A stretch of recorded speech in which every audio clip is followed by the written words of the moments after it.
On this episode of Shenmue Dojo interviews, we go all the way back to the beta testing for Shenmue 1. My interview this time is with lead beta tester Mike Rhinehart from Sega of America. So, Mike, welcome to the dojo. Thank you for joining me today. How are you? Doing very well, and thank you so much for having me. I feel honored and excited to be here. Thank you for reaching out to the dojo. Actually, we spoke obviously a few months ago when you reached out, and I'm really, really pleased that we can get you on today. It's going to be an interesting ride. I'm looking forward to it. So my first question, I'm gonna before the Shenmue talk, I always do this. Can you take us through sort of your gaming history as a general fan and sort of consoles, favorite games, and how you came across Sega? Yeah, that's actually one of my favorite questions because I think my entree into video gaming might be a little different than most. So I was one of the kids whose mom thought that video games were bad, and so I did not have a console for the longest time growing up in my house. So I was that friend that would come over to your house and play your console whether or not you wanted me there. And so I spent a lot of times at my friends' houses playing games and locking myself in their room. So early on, I'd say my early childhood, I didn't have a preferred system. I played Atari, I played Intellivision, and then finally convinced my parents to get me a Commodore 64, and that's Oh, where fantastic! I got really deep into gaming. And I had a friend who was Danish, and he lived up the street from me, and he imported a lot of games from abroad, and so we played every single cracked Commodore 64 game you could possibly imagine. Yes. And so I think I want to say I roughly had 900 to 1,000 Commodore 64 games on disk Wow, it's a towards the tail end of the massive system. library. It was big, and it was thankful to my friend Jesper that he was the one that helped me get into the collecting and trading with people abroad. And so we would send stuff through snail mail on tape, even because at the time, if you, I don't know if you knew that, but they had those speed up programs that would allow you to load off tape as quickly as you could off of floppy disk. So Oh, we would, really? yeah, they would fit. Some of the guys would fit 200 to 300 games onto one cassette tape, and you could figure out where it was due to the time log on the tape, and then load it up that way. Oh, wow, Yeah, it God. was pretty neat. It was pretty neat. And so then from there, I went to the Commodore Amiga, which was another beloved system for me. And then my love for Sega kind of grew at the same time. And it was actually, I would say, somewhere in between the Commodore 64 and the Sega. I started playing Master System at one of my friends' houses, and everyone else was playing NES at the time. Yeah. I thought the Master System was the coolest.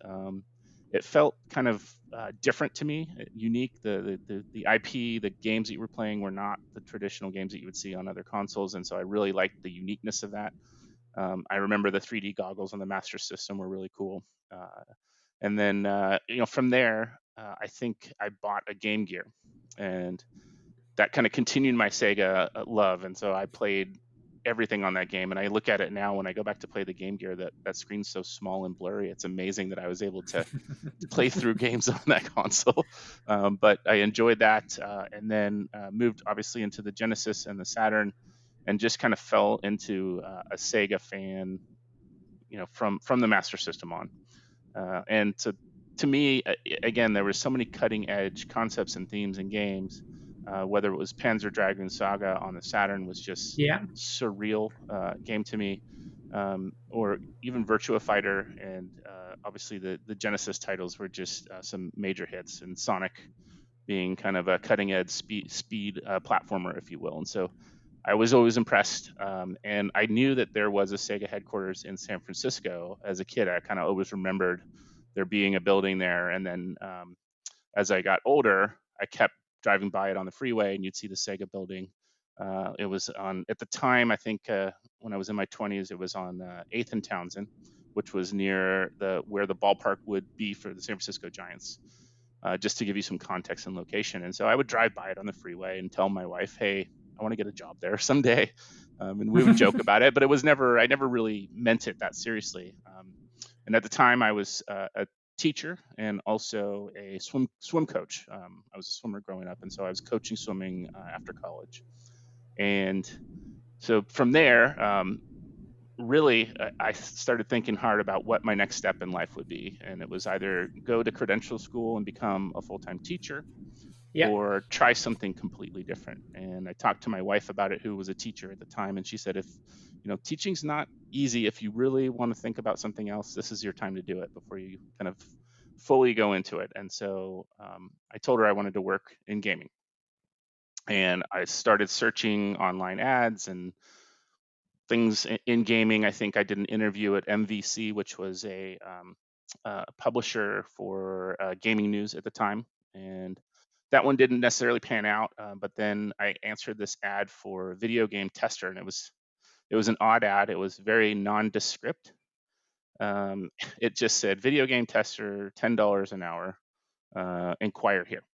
And so I called, and it was a temporary agency, and they basically interviewed me and asked me about my gaming background. And so I came to them in an in-person interview with a list of games. I had kind of cataloged everything I'd played and had, and kind of noted which ones I had finished and which ones I hadn't. And they looked at me and they were like, "You have that many games?" And I said, "Well, over the years, yeah, I've had that many, and I've played quite a few." And they said, "Okay, well, I think you'd be perfect for the job. We're going to send you over to Sega to do an interview." And that's when I found out Brilliant. the job was at Sega. So I didn't even know in the initial interview. And then from there, the Sega test team interviewed me. And I remember I'm still in touch with most of those folks that were in that interview to this day.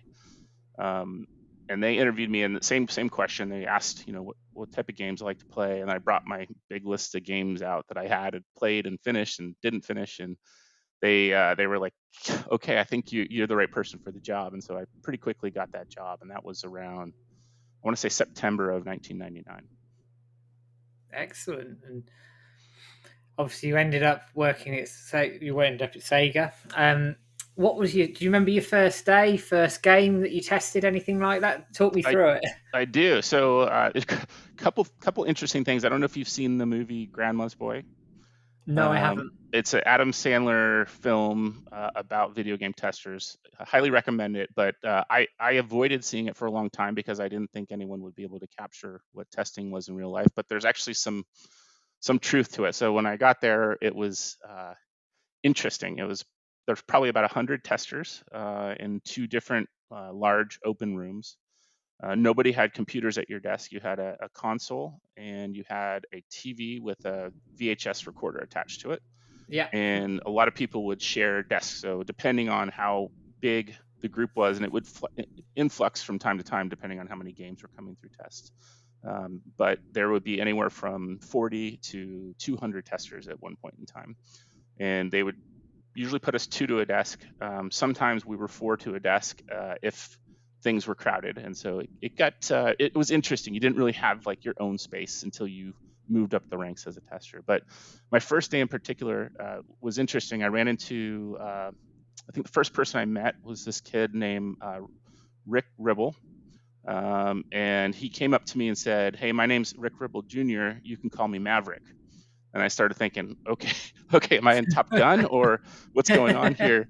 And I started realizing that that the type of people I was meeting was really interesting and intricate, and everybody was so different. So we had every walk of life represented among this group, from young people to people in their later years that were still testing games. And so it was a neat group.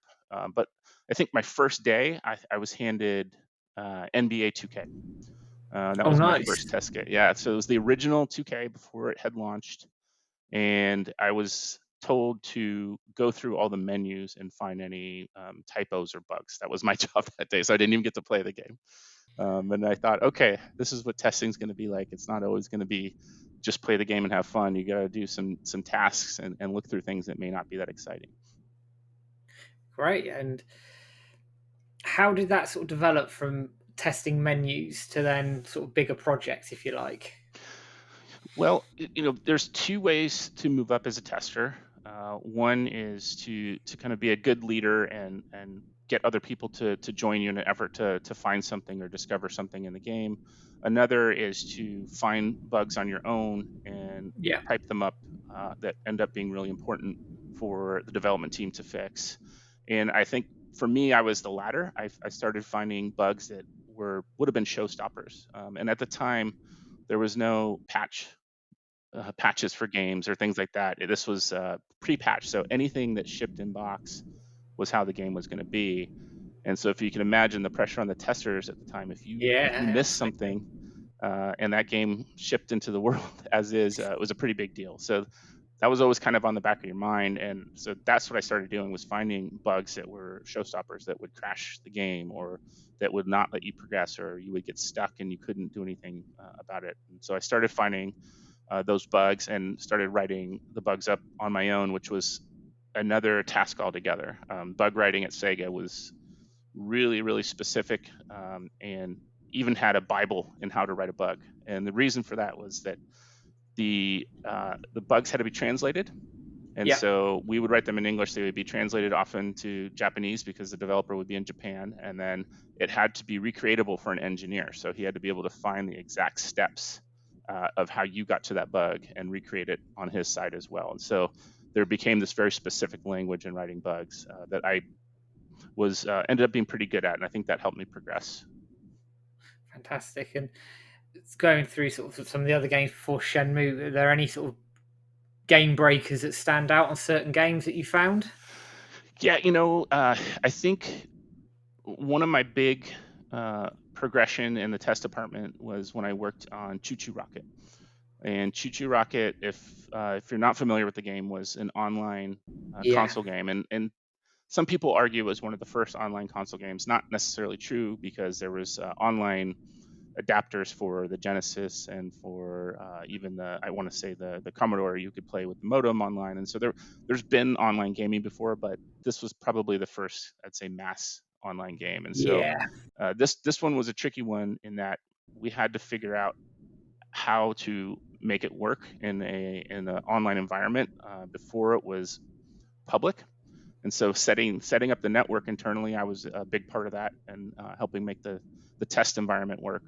And then testing the game all the way through proved to be pretty challenging. It ended up being about a 6 months project to get that one out the door, but it kind of led the way for all online testing after that. And so the process we used for that ended up becoming standardized for other online games.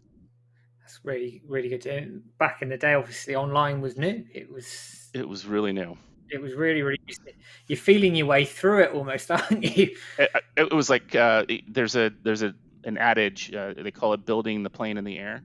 That's basically what it felt like. There were no instructions. Basically, we were handed the game and told to figure it out, and it took a group mentality to kind of get to the bottom of how these things work. But there were challenges like I don't know if you know this, but the Dreamcast, when you put in your ISP back in the Yeah. day, it goes into a ROM and it stays there permanently. And so you have your ISP and your phone number and your internet connection on your ROM inside the Dreamcast, and it won't go to a new one if you want to change it.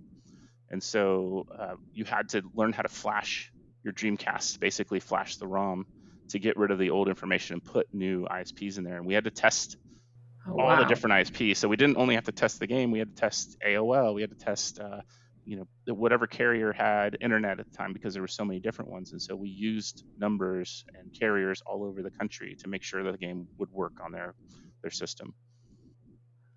That's a huge project. It's now when you think about it, so many games are online, aren't they? Yeah, It's yes, almost like second. It's almost second nature now, isn't it? yeah, With it really is. I think of Destiny, this for example. That's all online. It's crazy to think that it's now second nature, and Yeah, from and even where it's the come fact from. that some games are online all the time, like you actually have to be online to play them, which is the complete opposite of where we were in '99. Yeah, definitely.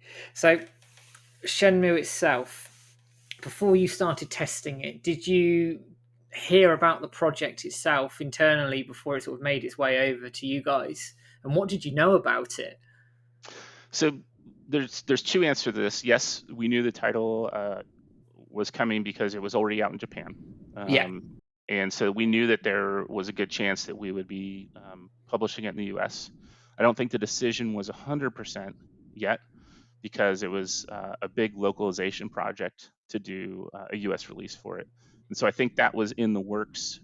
We had this big whiteboard in the test department, and it had lead testers' names, and my name would be up there, and the games that I was working on. Yeah. And so I found out about Shenmue because I came into the office one day and saw my name on the whiteboard, and I saw Shenmue underneath it. And so I went to talk to the head of the test department, which I believe was John Amercon at the time, and just talked to him about the project. And he said, "Are you interested?" And I said, "Absolutely." Um, at the same time, in my mind, though, I'm sitting there thinking, this is probably one of the biggest releases for Sega, and I can't believe I'm taking this on. And I was nervous because there's a lot of responsibility that comes with taking on a title like this. Like we talked about earlier, if a bug gets through that is my fault, I'll never live it down. So I'm thinking that while saying yes to my boss at the same time. And it is one of those things. I knew it was a life-changing moment to be able to work on this title before I even got it. The reputation of Yu Suzuki was phenomenal, Of from course. Yeah. Virtua Fighter to all of his games. But even his creativity reputation was above and beyond. And so to work on that title, I knew it was going to be something special for me. And so I Yeah. absolutely said yes. Yeah. And it was touted as a flagship. I remember reading in the magazines it was this. There was nothing like it out there. So I imagine for you guys seeing it on the other side, seeing something that new, that innovative. A, it's exciting, and B, it's like, what? Where do you start with something like that? Yeah, and that was the scary part for me. It was the unknown. And so we were given, it was myself and one other tester at first. I think his name was Jeff Sedania. And he was a huge help for me because we were given 4 discs. None Yeah, of them were in English at the time. So we had Japanese menus, and we're told that there's a debug tool in the game and told to figure out how to use it. And so the first, I would say, 2 weeks or so, and I'm going to apologize in advance. And I think I caveat anytime I talk about Shenmue, it's been 20 years. So if I'm off on dates or information, I forgive me, especially especially with the Shenmue Dojo community, because I know how smart and savvy everyone is there. But we worked on the debug menu for about 2 weeks and came up with the system of how it works. And we had it handwritten. We had like a little map of how to use the debug menu and where to go in the game. And once we got that, then we reported back to Japan. Okay, we know how to use the debug tool. And from there, they let me build my team. And so I ended up getting about 10 testers to start with. And what we did was basically map out how we wanted to approach the game, not knowing a lot about the game. We knew what we read about the reviews from the Japanese release, but outside yeah. of that, I didn't realize how complex the game was going into it. So did they give you much of a brief towards it in terms of, apart from obviously the reviews you read, what was the internal brief on it? The internal brief on it was, this is a high security title. Yeah, Um, we don't have any instructions for you, and you need to go into the game and find every single text overlay. And once you do that, let us know what you see. And if you see something incorrect, misspelled, or um, in the wrong language, let us know. And that's kind of where it started. So the project started, I would say, as a localization project. yeah. We were told to find every overlay, and then either rewrite what was in there if it was written incorrectly, or flag that it wasn't fully translated yet. And so the translation to English was taking place while we were testing at the same time.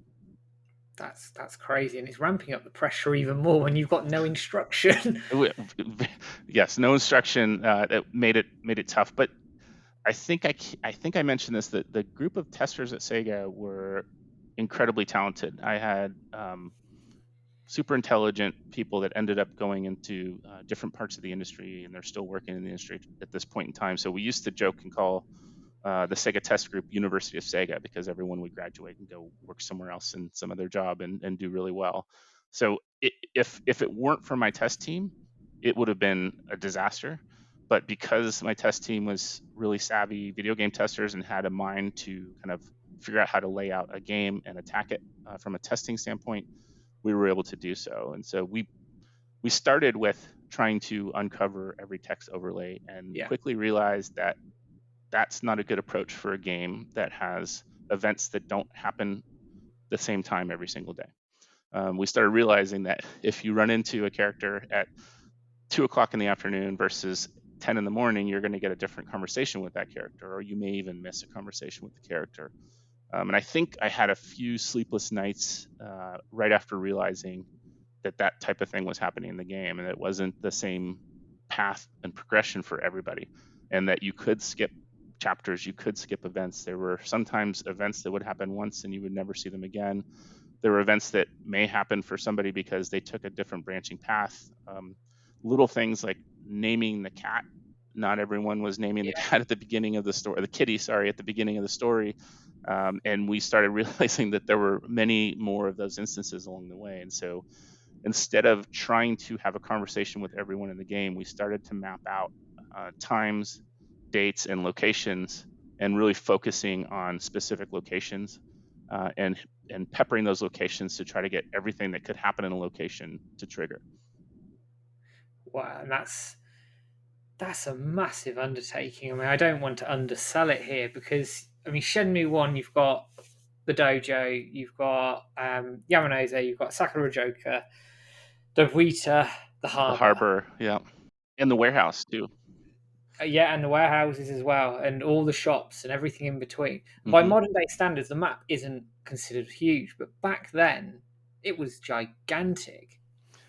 It was gigantic, and it took us some time to even be familiar with the map. And granted, there are map locations in the game that you can go to and see Yeah, what the layout is, but still understanding how the map worked and each of the locations worked took us quite a bit of time. So yeah, it felt huge. It felt endless. I mean, it really felt like an open world game, and maybe could be considered one of the first ones. But once we kind of had that concept in mind, we started to map out our testing and really try to work in specific areas, and also by disk.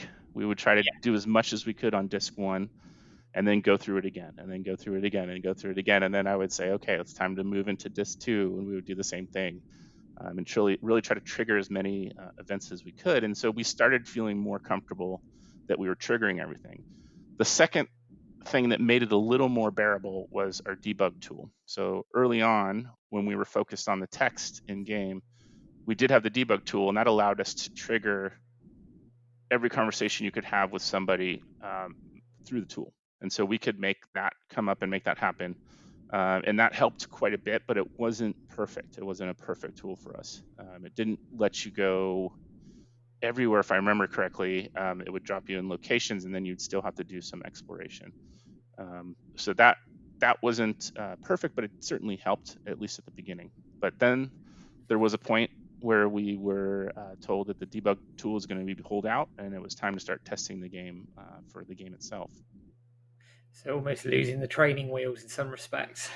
Correct, and that's where I think this project was so unique is that it started as a localization project. We were uncovering text, writing up text bugs, and I think the bulk of the initial bugs were all about the dialogue with the characters. Yeah, And there were a ton of them. There were things that weren't translated yet. There were things that didn't make sense when they were translated. There were grammatical errors, and then even we called them nonsensical errors, where a conversation didn't match the conversation that you were having. So Rio might say something and the response was completely off. Like yeah, he would say, how are you? And the person would say, no, thank you, or things like that. And so there were quite a few of those, and some of them even stayed in the game. But typically, if those stayed in the game, they were with, I'd call them NPCs, like the non, let's say the single conversation characters. yeah, yeah. The ones that you're not going to notice too much, if that, for want of a better word. So I'm sort of pulling on 20 years ago now, but do you remember the first beta version you got in terms of what version number it was or anything like that? Because I know they've ended up on the internet and various other places over the years. Yeah, yeah. So we started. I think we started testing, and this is again 20 years ago. I'm going to say June, roughly, is when we started testing. So 6 months prior to the release of the game, and the versions I've been seeing on the internet are mostly from the August timeframe. So Yeah, just based on deduction, and this is not, I don't have any physical versions of the early ones or anything to prove it, but I'm I'm thinking that we were on versions that were earlier than the point 0.4 that seems to be out there quite a bit. yeah. Point four is the one that is out. Is the regularly known version of the beta, if you like. And something actually that one of our community modders pulled up is actually the version of the passport in beta was different. Apparently, so you had from the V4, you had the V3 for the passport. Is there any reason for that, or is that just the way it was? No, there is actually a reason for it, and that's a really good question. And it just dawned on me now. I saw the question when we were talking earlier, and the passport came in at a different time, and so we were testing gameplay discs only at first. And so Yeah. my best guess is that it came in at a lower beta number because it came in later. And so we weren't working on that one until I would say a good 2 to 3 months into the project. And I had one person dedicated to the passport, Ron Rodriguez. He was great. Came into the office with a huge smile every day and just tried to break the passport. And it it was interesting because at first we had to test it offline. It did have online functionality, if you remember. It had Yes. leaderboards and it had other messages that you could get from Nozomi and things like that. And so we tested it completely offline, and then they forgot to tell us that they'd turned the online servers on for us to test. And so I didn't find out about that until very close to the end of the project, when Oh, the head of the test department told me, "Oh, by the way, the servers are online." And I said, "How long have they been online for?" And he said, "Well, about 2 to 3 weeks." And so we could have been testing it more than that, but it ended up working out. I'm glad we found out, because that was another one of those scary moments where you're like, if someone didn't tell me, we would never have been able to test the online portion of that disk. no, and it's passport disc is obviously it's under sort of Shenmue Legend now.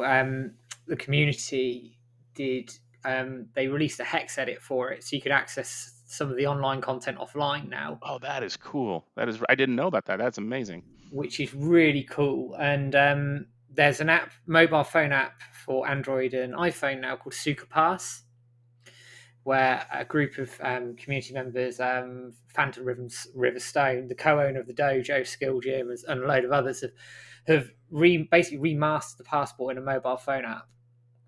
So That is incredible. it's got all the character profiles, it's got all the videos, it's still being worked on now. So it's restored that passport almost in line with what we got back then. So that's a heck of an undertaking. So I can imagine testing it for your one man testing it must have been a hell of a task with that particular disc on its own, because it's so different to the rest of the game in itself. It is. It was definitely its own project on the side, and unique, because we had to play the games and test the leaderboards out and make sure the information was correct, make sure it was translated as well. And so it was a unique project in its own. It's almost like we could have had a separate test team dedicated to that if we had the resources.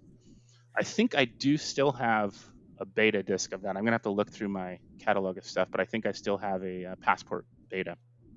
Oh wow! And do you remember? I'm jumping questions a little bit here, but do you remember any differences between the beta passport and the one that came out? Yeah, the biggest difference for us, just internally, it wouldn't be publicly facing, was just that we didn't have online working for the longest time. So we tested it without the online, and then Yeah, moved into the online phase. But outside of that, the structure of it was pretty much the same all the way through. yeah. Okay, cool. That sounds really good, and it's interesting. It came to you later on, because I just assumed it would have come with the rest of the game, if you like. Yeah, it did. It came separately. So if someone ever were to dig up some of the old prototypes, the first early batches, at least in the U.S., would be the first 3 discs only, and no passport, because that's how it came to us. But most of that stuff was destroyed. So we would go through revisions of the game and then turn them back into our copy department, and then they would destroy it. They would shred the discs. And so I don't know that there are any of those early ones out there, but if they were, it would be the first 3 discs only. As far as I understand, there probably isn't, but I could be wholly wrong. So going into sort of testing Shenmue itself, Can you talk through sort of some of the most time-consuming issues that you came across, and any sort of features that were in the beta but didn't make the final product? Yeah. So aside from the deep dialogue uh, dive and editing and copy editing, we basically ended up being copywriters for all practical purposes.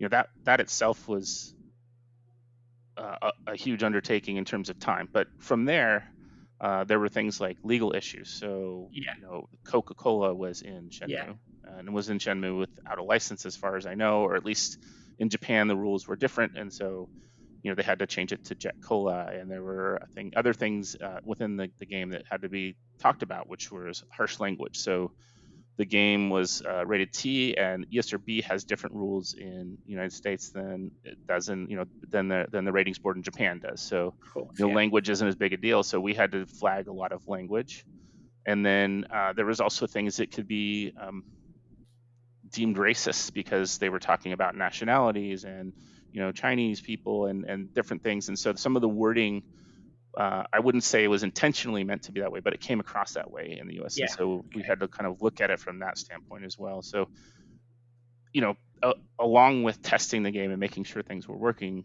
those are the types of things we were focused on as we were going through the game. And when you were sort of picking up these translations, or the language was slightly different, obviously you're feeding that back in. Did then that require Corey or whoever to go in and do reshoots of those particular lines to get them correct and get them right? Yeah. So the recording was happening while we were testing, and so they were basically taking our feedback, turning it into a script, and then doing recording. And I know that they had several sessions, including pickup sessions for things Yeah, like bugs. And so, yes, it did require some re-recording. Um, in some circumstances, I think certain lines were removed as well if they didn't have time to record them or they weren't deemed 100% necessary for the story. They would just turn that line off. And so, if it was something controversial or something that needed to be, translated better, but it wasn't critical to the storyline, they could just say, "Okay, you know what? We don't have time for this one. Let's take it away from this character." that makes sense. Especially when you're up against the clock, I imagine, as well, with the release due under that time constraint as well. So, Yes. talking about sort of some of the bugs you found, obviously the stair glitch made it into the game. Are there any sort of humorous bugs that you found, or any particular tricky bugs that you found in the beta that didn't make the final product?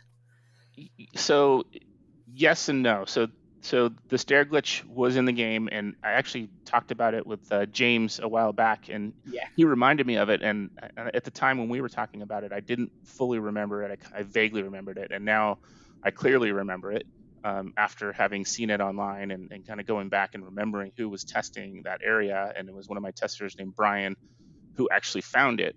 Um, we bugged it, but we're told, and I want to say we're told it wasn't going to be fixed. And I don't know if anyone ever said it was intentionally supposed to be in the game or if it was just something they deemed not worthy to fix. But to answer the question about bugs that were found that didn't make it into the game, again, mostly conversational things. I think there weren't many motion capture issues. So like yeah, the fighting was complete, the QTEs were complete. The cutscenes were all complete, so none of that really changed very much. Um, one that I do get bugged about a lot, if anyone heard that I tested or was the lead tester of the game, was the forklift races.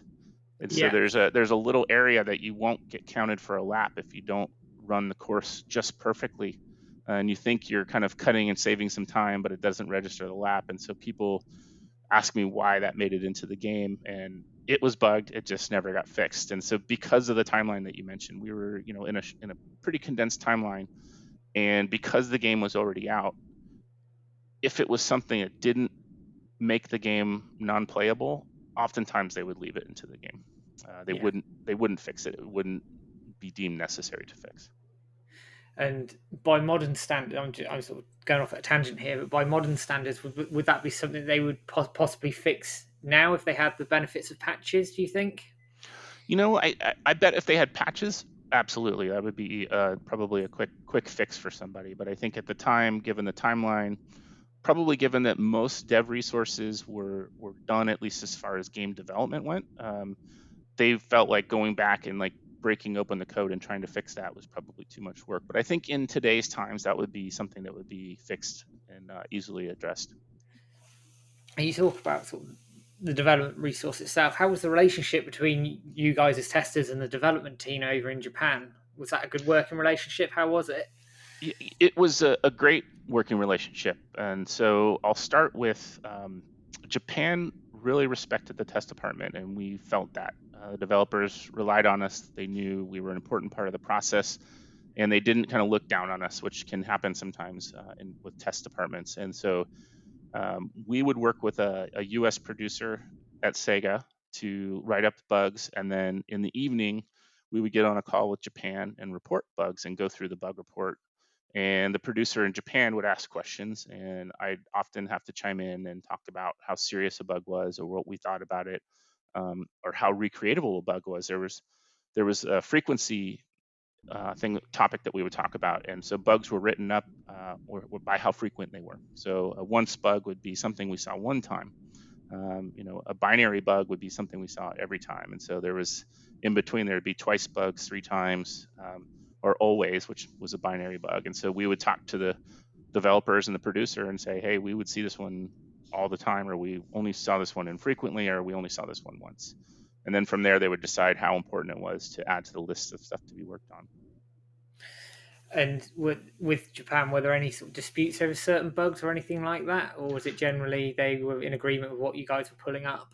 They were in agreement with what we were pulling up. The only disputes, and I wouldn't even call them disputes, were things like we talked about that were already in the Japanese version of the game and weren't deemed important enough to fix. And so, that's obviously the publisher's call to make, and it's Yeah, Japan's call to make. And so we never really, it wasn't like an argument. We were like, oh, you have to yeah, fix this bug, and they were like, no, you guys are you guys are picking on us. But no, it wasn't like that at all.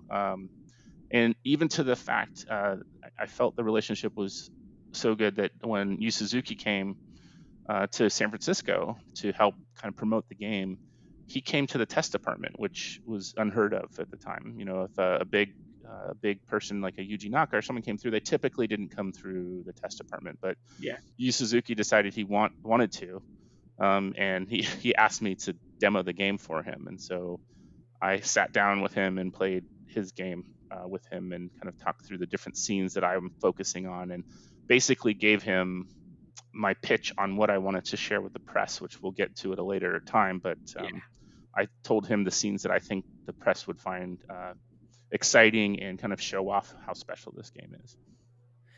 yeah. And we will talk about that in a bit. And you are right; it's a special game. But I digress into it.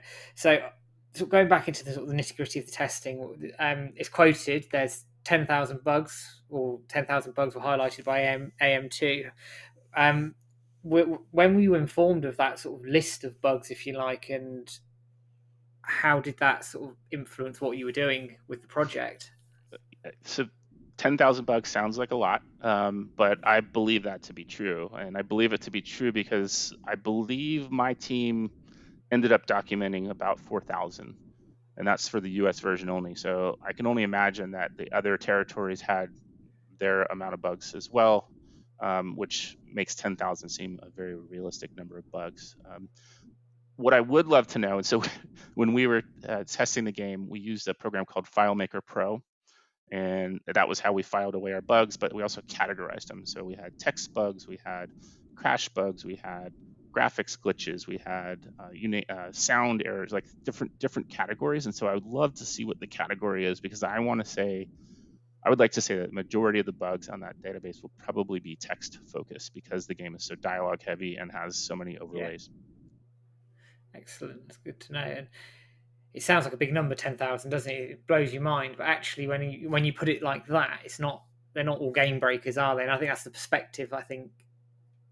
Correct. That it was the biggest number of bugs for a Sega Dreamcast game at the time, and by a long shot. I want to say it probably doubled, at least doubled anything else that was in test at the time, and I want to say like Seaman was being tested, and so Yeah. it if I could only have a GoPro on back in those days and walk through the department, because you would laugh because you would hear people talking into their controller and talking to a fish, and other guys yelling and slamming their controllers down because they crashed in Crazy Taxi. It was so many sounds and voices and things happening at the time, and the games that were coming through were just phenomenal. So it was just a hilarious time. But I digress. Yes, and you know, dialogue heavy, tons of bugs, but at the end of the day, a lot of the bugs got closed. So the two questions I would have for Yu Suzuki, should I get a chance to meet him again, would be one, of those 10,000 bugs, how many of those were addressed? Because I think a good portion were addressed. And then the second one was what categories were those bugs? Were they graphics? Were they text? Were they sound? Was it crash bugs, etc.? Because I have a feeling, again, I think it's going to be heavily in the dialogue side. Yeah, yeah, absolutely. And this is something interesting. Obviously, I'm sure you're aware the community like digging into the games themselves, and they've modded them, they've done all sorts of things to the games over the years. And two that sort of stood out were Nozomi being able to join Ryo in the park fight in Sakaru Joker, and sort of the Dragon Punch scene at the docks with Goro. Did you see those in test, or were they new to you when they came out when the community released them? So I can't recall. I'm gonna let me caveat this. I can't recall um, specifically, but I do remember Nozomi being at the park and not being at the park for that scene. And I don't think we bugged it. I don't think we thought it was anything strange. We just knew that certain things could only happen depending on how you led up to that portion of the story. And so I think it's a pretty specific path to get that to happen, if I'm not Yeah, mistaken. yeah. There's certain I can't quite remember all the events in it, but I think you have to put in a button code on the controller at a certain point before the scene triggers, and then And then she it joins triggers the the scene. fight. Yeah, and the other thing is, there's perhaps I remember the scene because I had the debug menu, and so maybe we saw it in debug and then not when the game released, and that's where the things get a little bit foggy with me just because it's so long ago. But Yeah, of course. that seeing her in the park for that scene sounds 100% familiar to me.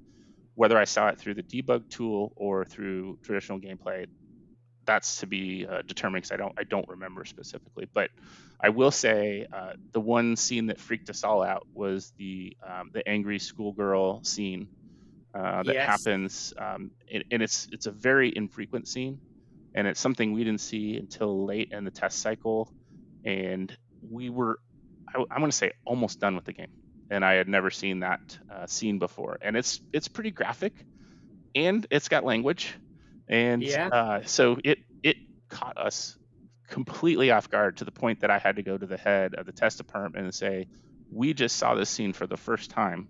The game's coming out in a month, and I just want to make sure that's in there, and everyone's okay with it." And so we bugged it, we flagged it, but it ended up staying in the game. So, how long did you have the game from start to it going to press? So I'm gonna, again, timeline tough on this one, but I'm gonna say 6 months was roughly the test cycle. And it was a grueling test cycle. So my day was 7 a.m. to 10 p.m. And Wow. I had at the second half of that, I was running two groups of testers. So while I think I said I had 20 testers at the beginning, Yeah. we ended up getting two sets of 20 testers that would run through the game. And so I'd have a morning shift, and then I'd have an afternoon shift. And because of the security, that became really tough as far as distributing discs and getting them back, and then distributing again and getting them back. And so we had this check-in process where people would come by my desk. I would have to write their name down, write down what disc numbers they had, and then send them off, and then make sure they checked them back in at the end of the day. And so that was a big part of the protocol as well, is just keeping track of all the discs. And if you can imagine a game that's 3 discs and eventually 4 discs, and then times that by 20, and then times it by two Yeah. shifts, I'm keeping track of quite a few discs. Wow. And did any go missing? Yes. So there was a point where a disc went missing, and I was panicked. I was absolutely panicked. I guess we're figuring out that I end up hiding stress well because I keep talking about how panicked I was working on this title, but I was because it was a Yu Suzuki title. It was deemed high security, and so um, it went missing, I think, for about half a day and ended up being in somebody's overhead storage above their desk. And so it was just a mistake. It wasn't someone trying to walk off with a copy of the game. And I'm going to be cheeky here. Did anyone try and walk off with the betas? Not with the Shenmue betas, but we had betas go missing before, and that's the nature of a group of anywhere from 40 to 200, depending on the workload that was going on, and a lot of contract employees. So you had people that were there for a month or people that were there for 3 weeks. So yes, they did go missing. It wasn't that often because people, were read the riot act. If someone took something, it's intellectual property, and it's a pretty big deal. And so I'd say it happened, but not often. Good, good. And obviously, you ended up keeping one of the betas, didn't you yourself? I Which is did, yes. unusual. Yeah. So at the end, here's the interesting thing. I talked about the discs always were destroyed. So every time we got a new Yeah. version of the game, the old ones were shredded. But at the end, one of the I want to say producers came to me and said, this was a important project for you. We want you to have a memento, and gave me beta version of the game. And so I ended up with actually two. He ended up giving me two beta versions of the game, one with a debug menu and one without, which I've since passed on to other people. Yes. Um, but it was a really cool gesture and unheard of at the time. And was that probably because it's such a big project and such a massive undertaking? I suppose it's almost like it is a memento, isn't it, of something like that? Yeah, and the job, yeah, agreed, and I think it was a really cool gesture at that, because as a tester, we loved the free stuff. We loved when people gave us copies of a game or whatever, but it wasn't that common for things like that to happen. So a gesture like this was above and beyond. As I was through the moon, because I knew it was such a special title and that it was cool to be able to have this after the fact. But ironically, the job didn't end there, because I ended up having to, once the game was finished in test, I ended up having to travel with the PR team and demo the game across the country, for several press outlets, from the Wall Street Journal to the New York Times, you name it. I was flying around the country playing the game, for people. And so one of those copies that was given to me was also my press demo copy. And I think I had about 10 VMUs that I brought with me with Yeah. several saves on them. And so I could bring up a specific part of the game that I wanted to for press, because obviously you couldn't go through the whole game. And you didn't want to go through the onboarding at the beginning, for every press person, because I think they would get bored, after the Londi intro over and over again, if that's what you were showing them. So I tried to really mix it up and show different unique parts of the game. Even like the motorcycle ride at the harbor was one of the things I showed off, and you know, the different locations. I try to make sure I was in each of the main areas to show off how different everything was. And then, of course, the fun stuff. I would always take people into the store and try to buy something from the vending machine, or go into the bar and talk to sailors, which was an inside joke all the time at the office. We would walk in the office and ask people about sailors all the time, because it was such a funny line in the game. Excuse me, do you know where I can find some sailors? And we, we would we would do that all the time. But yes, it was cool, and it was an easy game to demo because it was so different than anything else that was out there. So while I think the press were mixed on their reviews of the game, they were, I would say, all impressed with the game. So you might see interesting reviews out there where they're like, "This game was a huge disappointment, but technologically speaking, it is so far advanced from anything else that's out there." So you see a lot of those kind of mixed reviews about the game, but nobody was unimpressed with the game. Everybody was completely impressed. So how did it come about that obviously you're doing the testing? How did it come about that you ended up doing the press tours with Sega and show and demoing the game? How did that start? It's that's a great question. So towards the tail end of the test project, the PR department was starting to plan the press tour, and they wanted to see what parts of the game were interesting to show. And so they came over to the test department. We booked a meeting room, and I kind of walked them through what I thought was a good story trajectory to show off the game. And as I was doing it and talking to the game, they realized that it would be difficult for them to do it because they weren't well versed in the game. They haven't played it as much as I did. And second, I knew details in the game that most people wouldn't unless they played it as many times as I had. And I think by that time, I probably had finished the game 20 something times. And I think that was probably the average among everyone on the team. Everyone had finished it quite a few times. And so I knew pretty much everything there was with the game. And so they felt like, okay, he can play the game, he can talk to the game, and he has a good way to show the progression of the game. Let's just bring him with us instead of us trying to figure out how to do this. And so that's where it kind of became a springboard for my future in gaming. I can thank Shenmue for where I'm at now because that kind of brought me over into the marketing side of gaming. And so you mentioned the press reactions to it. They all, even they didn't necessarily like the content of the game. It was obviously they all recognise its technological achievements. Are there any particular sort of standout stories from your time, sort of demoing the game in terms of the PR, the marketing? Because it's Shenmue's a difficult game to market, I think, because it's so different, and especially at the time. So was that in your mind as well in terms of how to present that game? Yeah, I kind of took it on my shoulders, and that's a great question. It was a difficult game to market and a difficult game to explain. But I kind of took it on my shoulders that I was here to show the press what was so special about this game, and that's all I could do. I was like, I love it. I'm in love with the game. I'm in love with every aspect of it, and I want to make sure that they at least feel that or understand that. And so the challenge was trying to convey that in a short amount of time. Some of the demos were 15 to 20 minutes. Some of them were longer. It just depended on how busy that journalist was or how many journalists I was seeing in a day. And so it's really difficult to condense that story or get that across in a short amount of time. So I'd say that the biggest challenge was time. But I would say the coolest moments were when Yu Suzuki came and actually kind of sat in on one of my demonstrations and really enjoyed it, enjoyed how I spoke about the game and talked about it. And I don't know if you heard the story, but yes, I did drop a Shenmue on, or sorry, drop the VMU on Yu Suzuki's foot. So this is something I think I posted on the old dojo, but it's a true Yes. story. I was so excited to see him, and I had my press set of VMUs kind of like this in my hands. And then he said, "How are you doing, Mike?" and wanted to shake my hand. And so I went to go shake his hand and drop some VMUs on the ground, and one of them landed on his foot. He thought that was hilarious.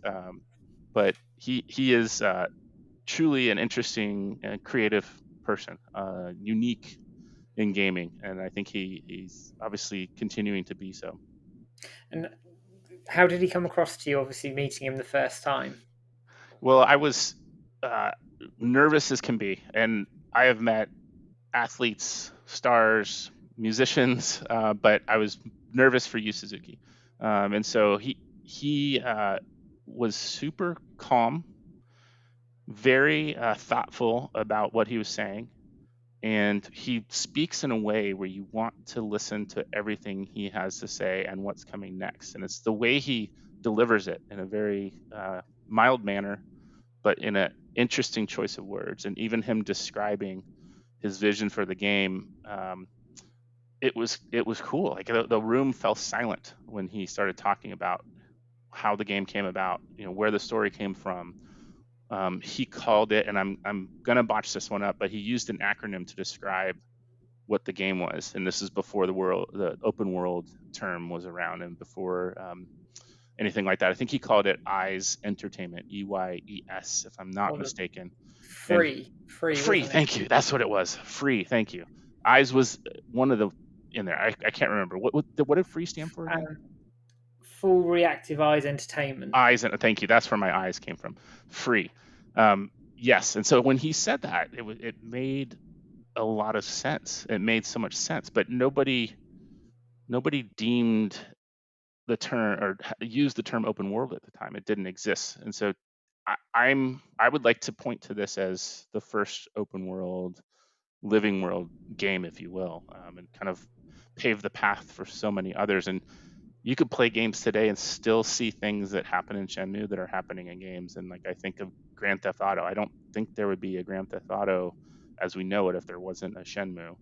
I don't think that even like a game like Animal Crossing, where you're collecting music for your house, Like that was something you did in Shenmue, if you remember, collecting video games Yeah, and yeah. songs and things like that. And so there's so many things that were so far ahead of its time with that game. I think we're going to continue to see people use innovations that were in it, even back from 1999. And I think it commands a respect within the industry, Shenmue as a whole. I mean, you see CD Project Red quote, tweeting Yu Suzuki saying, "Thank you for creating open world games." And I think whether a person likes Shenmue or dislikes Shenmue as a game, they can relate to the fact that actually, as you say, it was the first open world game before that concept really was popular. Correct, and the term didn't exist. It didn't exist back then, as far as I know. And maybe a video game historian could prove us wrong, but it wasn't a commonly used vernacular at the time. So yes, and the funny thing is, you talk to different people who've been gaming fans for a long time, and they have different reactions about the game. If people played it and played through it, they love it. If people heard that it was this huge investment for Sega and was a flop, then didn't play it, that's probably what they're going to remember about it. And it's interesting. It kind of has that you either love it or you don't type of mentality, at least as Yeah, far as a memory of the game goes.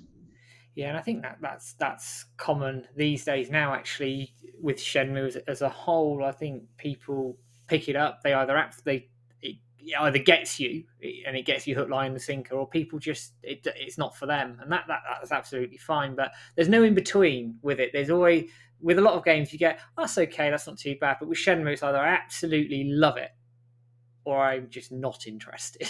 Correct, correct. And and again, I think you have to play through at least the first one. Play through the first one, and if you make it all the way through, I can't imagine someone not liking it after that. And again, it's the experiences, it's the aha moments, it's the little things like playing some of the stand-up arcade games or going to the store and buying things and collections and all these fun things to do. In fact, it reminds me of we found the bad ending on Yeah, accident because I had one guy that was dedicated to playing the arcade games, and so he would just hang out, play the arcade games, and not progress in the yeah. story. If you don't progress in the story, you get the bad ending. And so we didn't know there was a bad ending or weren't told, and that's how we discovered it. But yeah, I think you're right in that it it does have a mixed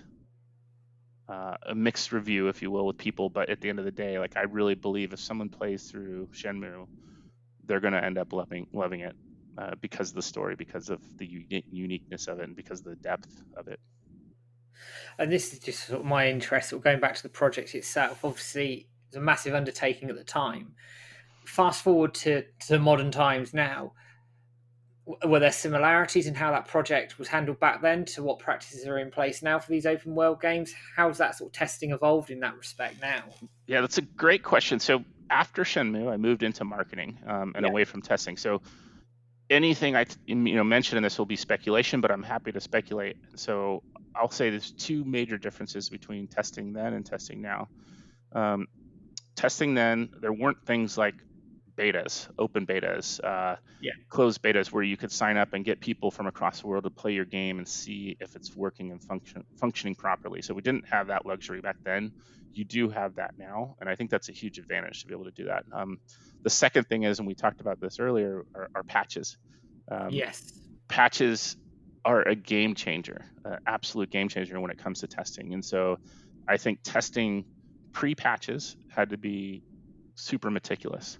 Um, it's one of those things again, like your nightmare. You wake up in cold sweat in the middle of the night as a tester, hoping you don't leave something in the game that's going to be, detrimental to that game or make it so it doesn't work for somebody. So that's something that's changed because things can get patched, and we've seen that with games coming out in the modern times. And I won't even comment on specific games because I don't want to put any bad mojo out there. But there's games that have come out even recently that weren't working as they should, but then get patched yeah. and things become much better. And I mean, I having grown up with old school games as well. Do you think that's a problem that games are coming out in a state that maybe they shouldn't? Do you think that's becoming more and more common? Yeah, and again, I want to be careful because I'm still in the industry, Yeah, of and I course. I don't want to.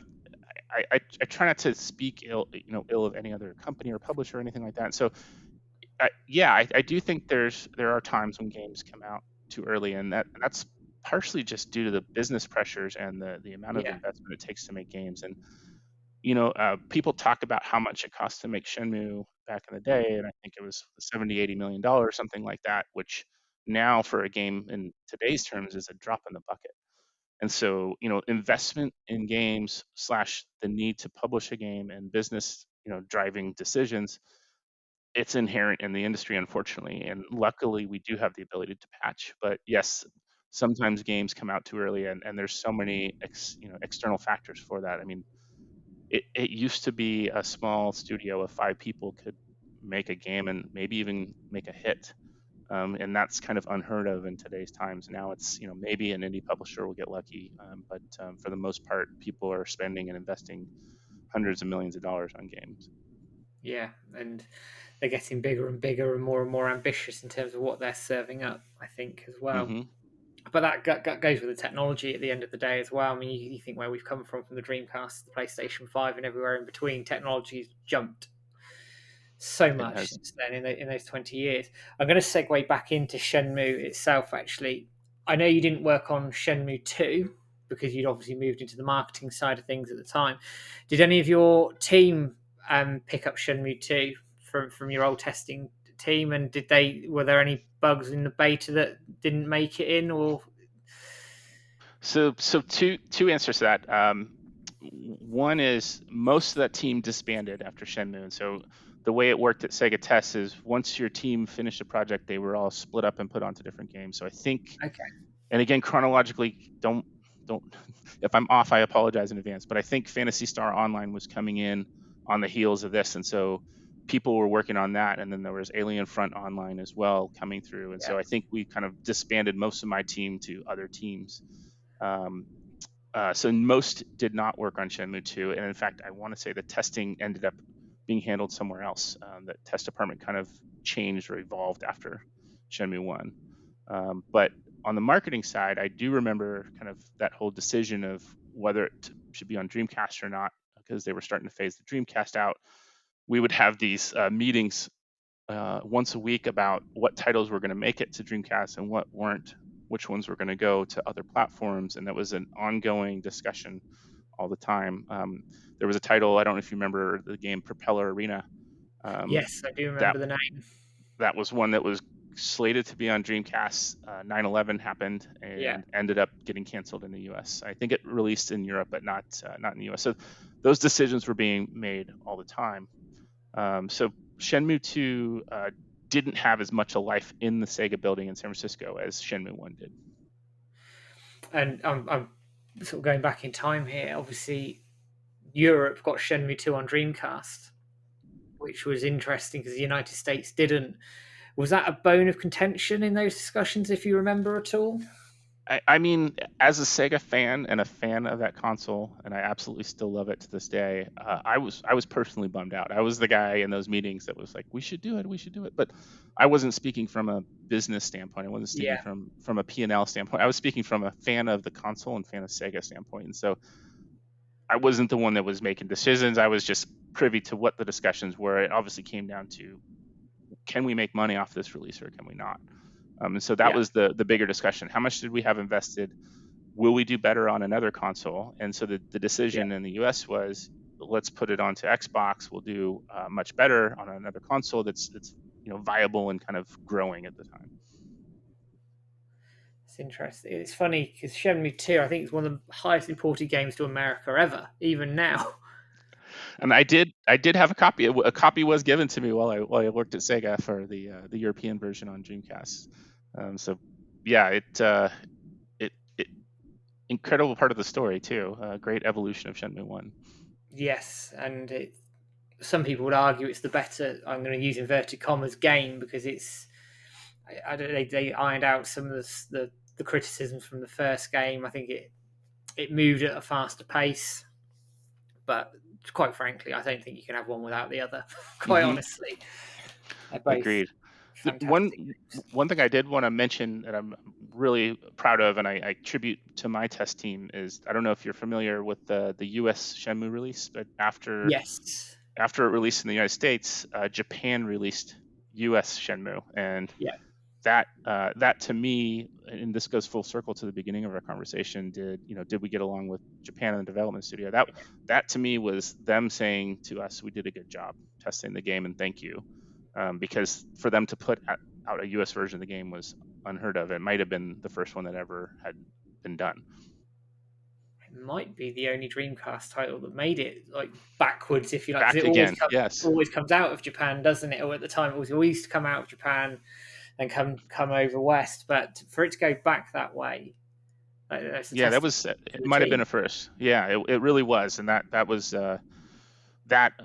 among the grueling work schedule that they had, I can't thank them enough. One other thing that we ended up getting stuck helping with was the strategy guide.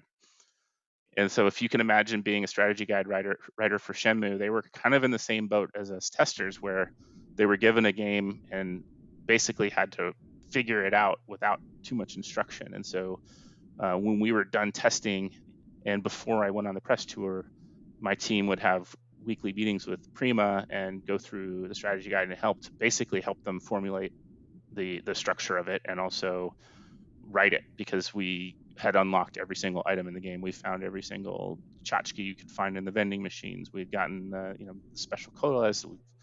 You name it, we've gotten it. And so that was another kind of, you're done with your project, but here's another job for you. It just kind of kept going. Those, yeah, and I've got the Prima guide. Actually, they're quite rare now. Actually, they go for quite a fair bit of money And these it's days. really well done too. Yes, it's Yeah, excellent. have you? I mean, like it's a really good guide, and that wasn't always the case. And sometimes guides where you could tell they were written by someone that played the game for 10 hours versus someone that kind of lived it all the way through. And they structured it really well. If I remember correctly, they walked you through the scenes, and Yeah, then they gave you all the characters with all the background of the characters, and then yeah, they yeah. had all the items. And that was my favorite thing about the guide, was that they put all the different items you could get in there. And as someone that tested the game, I still go back and read that, because it's interesting to me to see every single little item that was in the game that you could get for your collection. It's such a thorough walkthrough. I know there are other ones that sort of came out as well, but the Prima one is the one that I think is the most thorough, most detailed.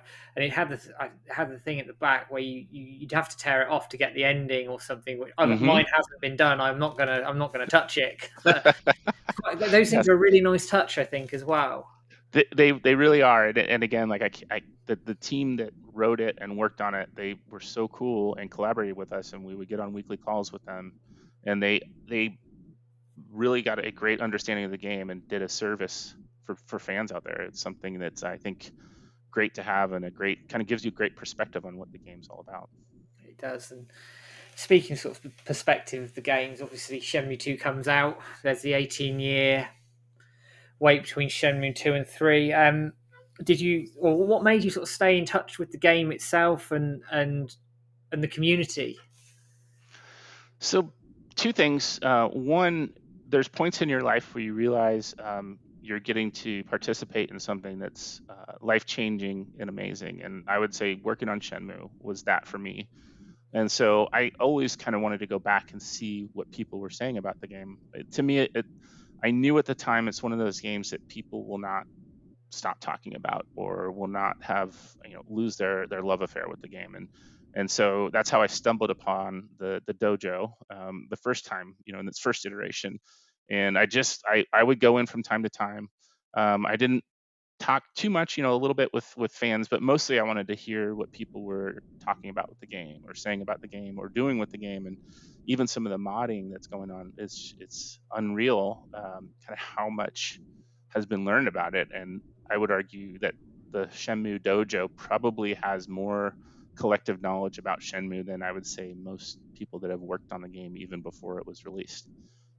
So kudos to the community for everything they've done to uncover every single stone, every single unique aspect of the game as comes through in that site. So it's cool. And so, yes, I'd love to come back from time to time and see what people are saying about the game, and seeing the enthusiasm about the game, and seeing the new dojo. I was completely surprised at how much content there is around Shenmue. And then I'm very Shenmue 1 focused because that's what I worked on. Yeah, But beyond Shenmue 1, there's so much more. and it's a testament actually to everybody who's owned the dojo and run the place over 20 years, and it's crazy to think it's 20 years old. But And it really is. But it's iterations and community.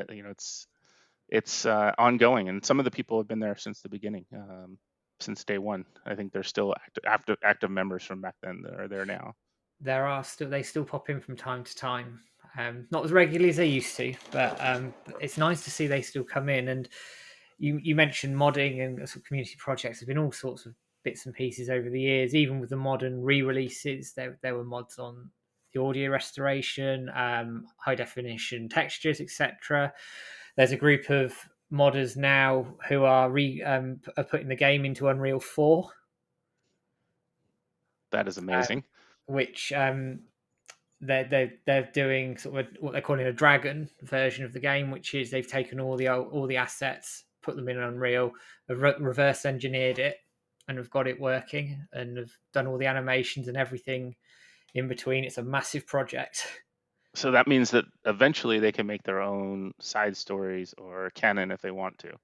And that feeds into what they're calling Phoenix mode, where they're going to modernize it, give it a modern look, and then look at the side stories. Maybe the boat chapter 2 that was cut. They've got a massive project on their hands, and it's really exciting. That is really cool. And there's some pre-story stuff too that I'm really curious about, and I don't know how much digging has been done on this, but if you've seen some of the early assets for Shenmue, there's Yeah, things that appeared in trailers or demos that didn't appear in the game, and I never saw them in test either. But you know, some of the storylines, there's untold stories still to be yes. discovered. I mean, I go back to the Sega Saturn footage. Actually, I think of a WoW Hazuka being stood at the steps of the dojo, and you've got Ryo and Fukusan at the bottom. So I'm interested to know what was going on there, and I'm also very, very interested to know from a story perspective. And spoiler alert for anyone who hasn't played the games yet, is how WoW ended up with the mirrors. Yeah, Yes, a which Shenmue this, Zero type thing. yeah, exactly. That's, oh my gosh, there's so much of that. And then, I think the fourth scene in one of the early Shenmue trailers, it didn't really take place in Shenmue 1. A couple other characters that were highlighted more in the trailers that really didn't play an integral part until Shenmue 2. Those types of things, I wonder how much more storyline there is there. I think we're just going to have to corner Yu Suzuki sometime at a conference and ask him. He'd have to pull out his massive folders worth of story, because I know it's been cut from 16 chapters to 11, Mm-hmm. and I don't know what was lost in between. I mean, I'm thinking back as well to some sort of old school footage.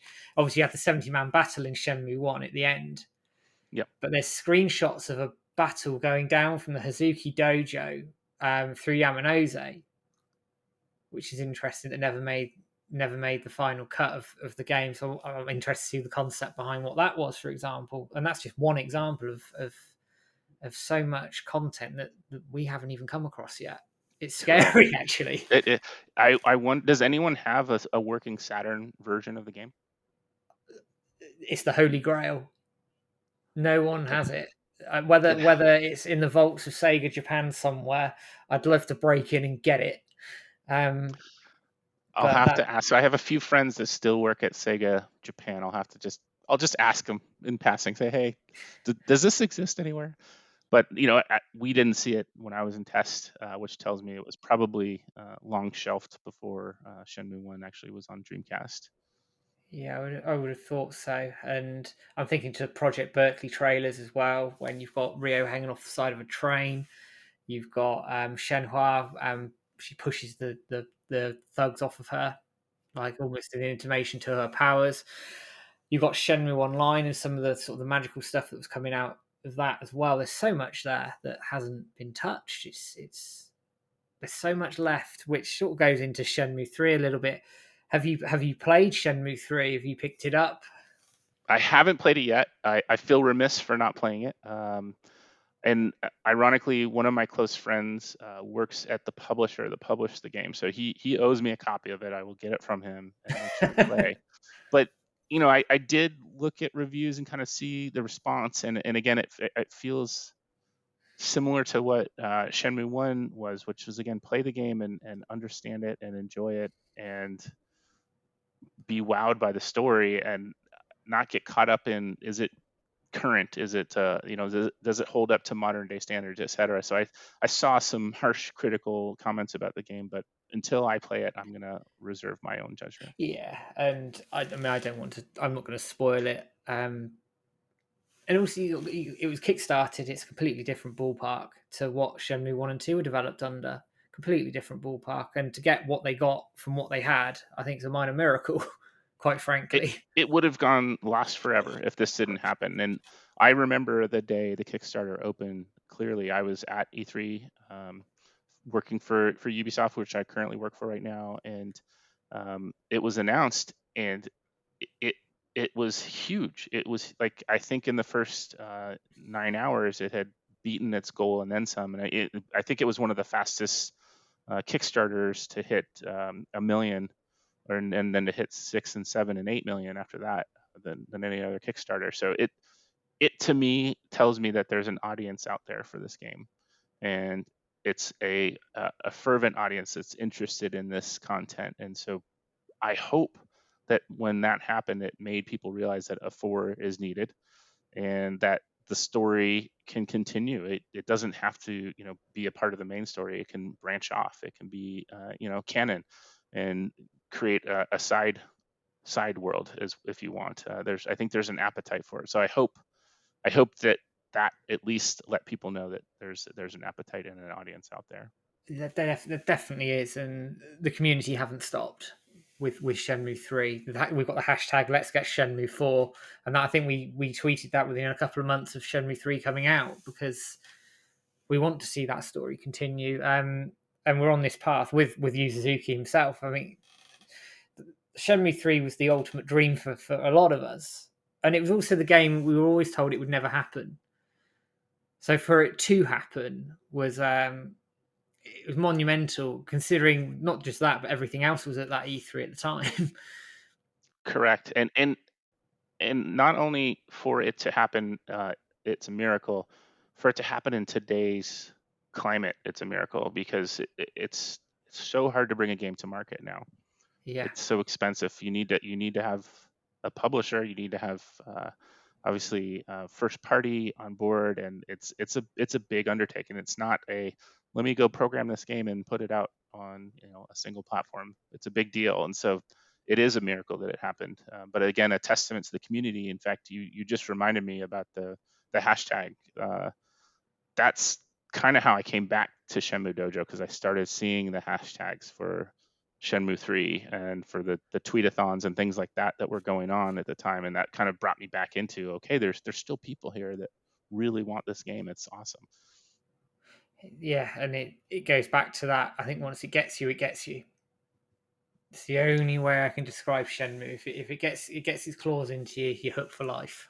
Oh my gosh, I mean, I could honestly right now go into the arcade and just throw darts and play games and be happy, because like there's so many subtleties about the game that are enjoyable, and then there's the overarching story that's enjoyable. So you can, I like to get lost in the minutia of the game and then remember, oh yeah, I got to go actually progress in the story at the same time. But I loved going back to the test group. I had guys that were dedicated to going to the tomato convenience store and buying every single item you could buy there, going to the vending machines, buying, unlocking everything you can get from the vending machines, going to the soda machine, getting all the sodas, including the Shenhua winner, and then that was their job, but they had to do it and progress to keep that going, because if you didn't, obviously you get the bad ending. But that to me was interesting as well, just the intricacies and buying things for your Saturn at home. That the small details, even though the Saturn wasn't era correct, and yes, I did bug Yeah, that. Um, I still love the concept that you could buy something in a store, take it to your house, put it into the game, and then play the game. Um, that is just, it's still mind blowing to me. that I want to do that in every video game. So yeah, I can get lost in that game easily again. And I can, and I've like you played it hundreds of times through tests, and I've played it I don't know how many times over the years. It still has that magic.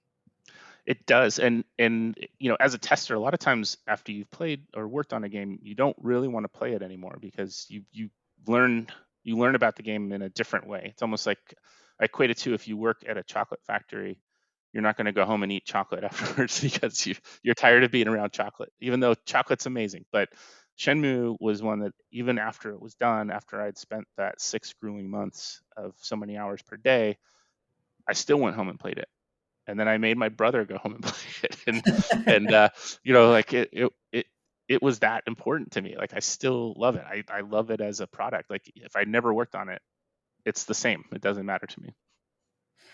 Yeah, it's special. There's only one way to put it. It's special.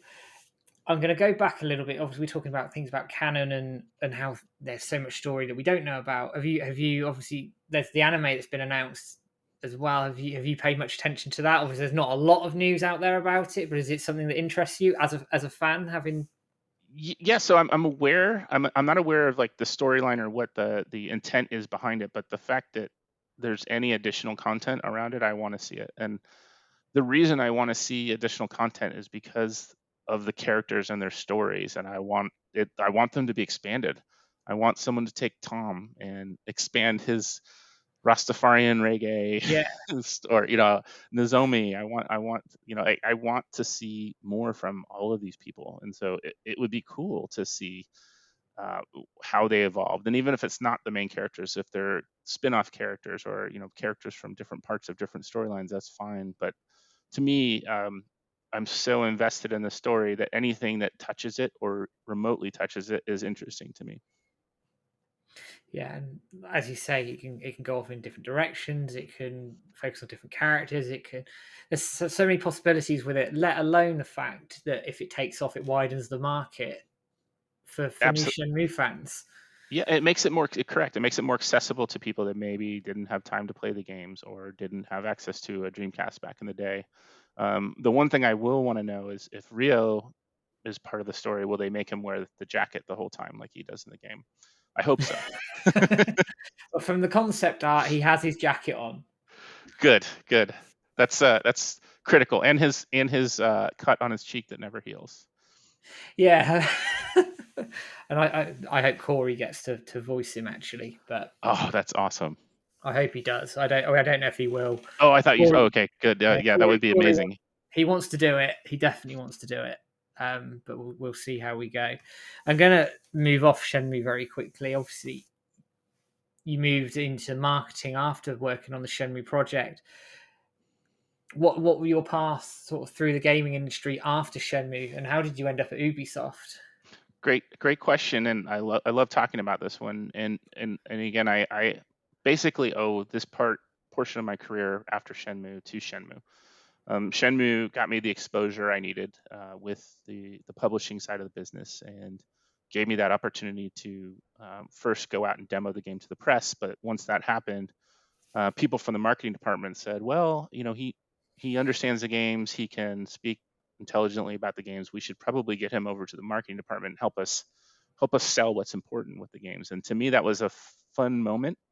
It was also kind of a interesting moment because the tension between marketing and development was palpable, because people always said, well, the marketing team doesn't understand our games, and the developers like, I know what's best about the game. So I got to cross that line and take my technical side and technical background and understanding of games over to the marketing side, which I think in some ways made the marketing team, it made us more credible. And there were a few other people that had done the same. And so, we had that tech background test perspective every time we were putting together a marketing plan or marketing assets. And it was, if I had to boil it down to what the essence of that meant, was what's going to be cool to the audience, not what is cool to marketing or to marketing out. It's like what do we think is going to be cool to the audience? We had that idea because we were on both sides of the fence, and so we understood it. And a lot of times you may have seen marketing from back in the day that completely missed its mark. because the marketer may not have understood what the audience really thought was special about something or what was interesting about a game. And so I hope that's perspective I was able to develop and learn over time. But thanks to Shenmue, I became a marketing manager. I worked on, I think, Virtua Tennis or Tennis 2K2 is probably one of the first games I worked on, and then ended up working on Crazy Taxi 2, and then started moving into sports titles. And that's where I have this long barrage of sports titles that I had worked on. And so I worked on the NBA, NFL, and NHL 2K games. And so that kind of put me into the sports marketing side of business. And so I ended up focusing more on sports titles.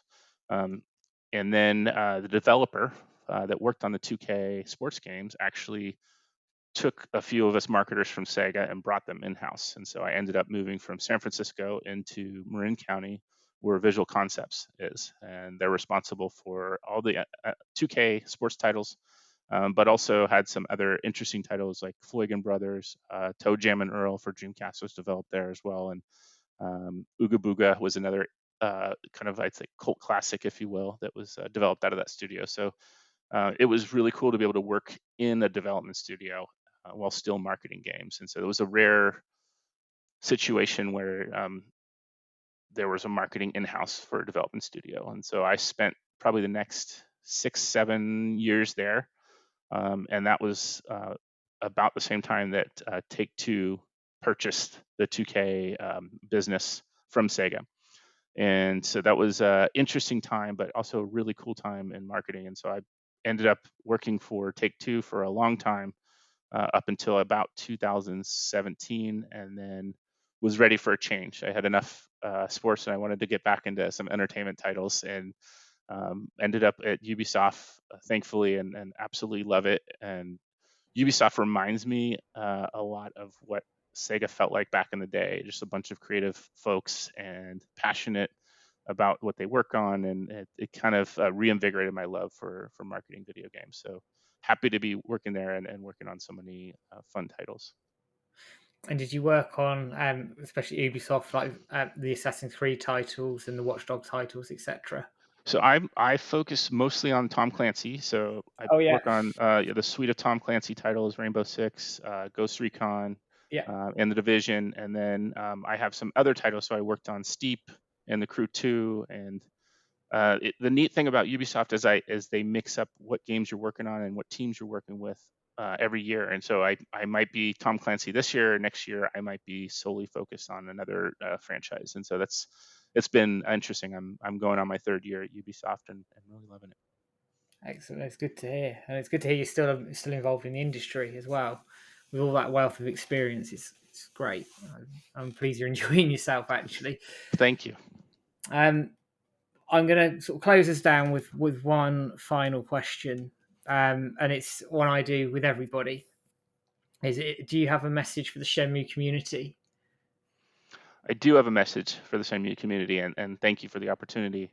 Um, I am 100% impressed with the wealth of knowledge and the passion that the Shenmue community and the Shenmue Dojo has brought to Shenmue. And I deem the community responsible for Shenmue 3 being released and for the wonderful Kickstarter that happened, and potentially more titles to come. And so I can't thank everyone enough for the time and energy they put into this. And it's obviously we're fans of the franchise, but this is beyond just being a fan of the franchise. This is living it and becoming a community with people about it. So I just want to say thank you to everybody for doing that. Everything from the tweetathons to the modding to the talking about betas and everything else there is with Shenmue. It's just it's fun to see and fun to watch. And even as someone that worked on the game, I bow down to you guys.